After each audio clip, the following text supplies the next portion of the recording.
Hello, good morning. Janabai சரித்திரம் தொடர்கிறது.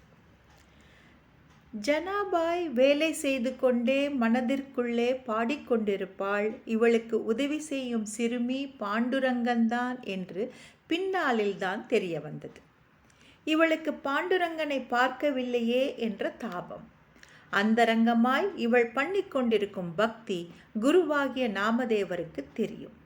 விட்டலனும் இவள் பக்தியை எல்லோருக்கும் பிரகடனப்படுத்த சரியான சமயத்தை எதிர்பார்த்து கொண்டிருக்கிறான். ஒரு முறை மாவுலி ஞானேஸ்வர் விட்டலனை தரிசிக்க செல்லும் பொழுது விட்டலன் ஏதோ எழுதி கொண்டிருக்கிறான். மாவுலி அது என்ன என்று கேட்டார். முதலில் மறைத்தும் மறுத்தும் பார்த்தான் விட்டலன். பிறகு ஜனாபாய் மனதில் பாடும் பாடல்களை விட்டலன் எழுதி வருகிறான் என்று தெரிந்தது. விட்டலன் சொல்லுகிறான், உனக்கு நாமதேவருக்கு நீங்கள் சொல்லும் பாடல்களை எழுத சிஷ்யர்கள் இருக்கிறார்கள். ஆனால் ஜனிக்கு யார் இருக்கிறார்கள்? அதனால் நான் எழுதுகிறேன் என்கிறான். பாக்யசாலி ஜனாபாய் என்று மாவுலிக்கு தோன்றுகிறது. மாவுலி கேட்கிறார், உன்னை பார்க்க வேண்டும், உன்னை தரிசனம் பண்ண வேண்டும் என்று உருகி உருகி ஜனாபாய் பாடுகிறாளே, அவளுக்கு இந்த ரூபத்திலேயே எப்பொழுது தரிசனம் கொடுக்கப் போகிறாய் என்று கேட்டார்.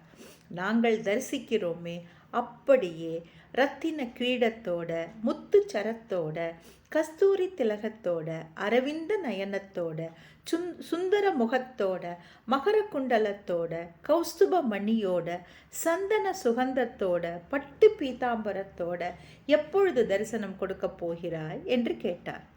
அவன் நாளைக்கு கொடுக்கிறேன் என்கிறான். இது எப்படி ஜனிக்கு தெரியும் என்று கேட்க, நீயே போய் சொல்லு, அவள் சமைக்கும் உணவை சாப்பிட வருகிறேன் என்றான் விட்டலன்.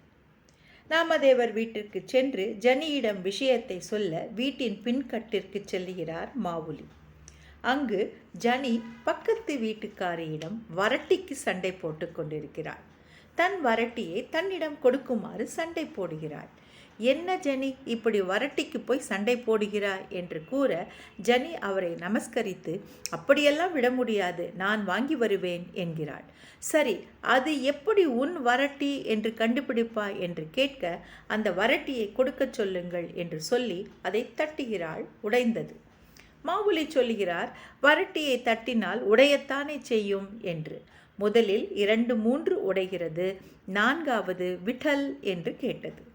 ஜனி சொல்லுகிறாள், நான் எப்பொழுதும் விட்டல் நாமத்தை சொல்லிக்கொண்டே வேலை செய்வேன் என்று. சரி சரி, போதும் உன் வரட்டி சண்டை, நான் உனக்கு 2 நல்ல செய்திகளை கொண்டு வந்துள்ளேன் என்று இவள் மனதில் பாடி விட்டலன் எழுதிய அபங்கத்தை பாடுகிறார். இவளுக்கு ஒரே வெட்கம். தலையை குனிந்து கொள்கிறாள். மாவுலிக்கு எப்படி தெரிந்தது என்று ஆச்சரியம். எப்படி தெரியும் என்று மாவுலியை கேட்க முடியாது. இவர் பகவானின் அம்சமாக பிறந்தவர் என்று ஜனிக்கு தெரியும்.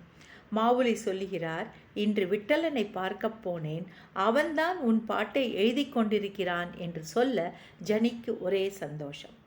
2வது விஷயம் ஜனி, நாளைக்கு விட்டலன் உனக்கு தரிசனம் தரப்போகிறான், நீ சமைக்கும் உணவை சாப்பிடப் போகிறான் என்று மாவுலி சொல்ல ஜனிக்கு ஒரே பரபரப்பு.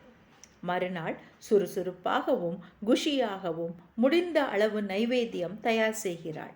நாமதேவர் தான் ஜனிக்கு குருநாதர்.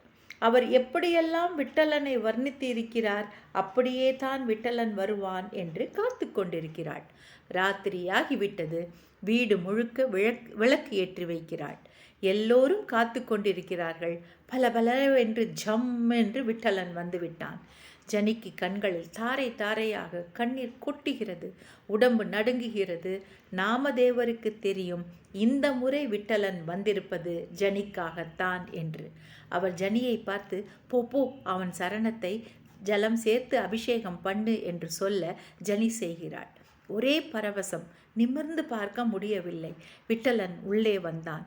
என்ன நாமதேவா என்று சொல்லி தோளில் கை போட்டு கொண்டான். சகா பாண்டுரங்கன் நாமதேவரின் ஃப்ரெண்ட். விட்டலன் சொல்கிறான், பசிக்கிறது, சாப்பிடலாமா என்று. ஜனி கிடுகிடு என்று இலை போட்டு பரிமாறுகிறாள். அனைவரும் சகபோஜனம் செய்கிறார்கள், ஜனியை தவிர. சரித்திரம் தொடரும். Thank you. Have a good day.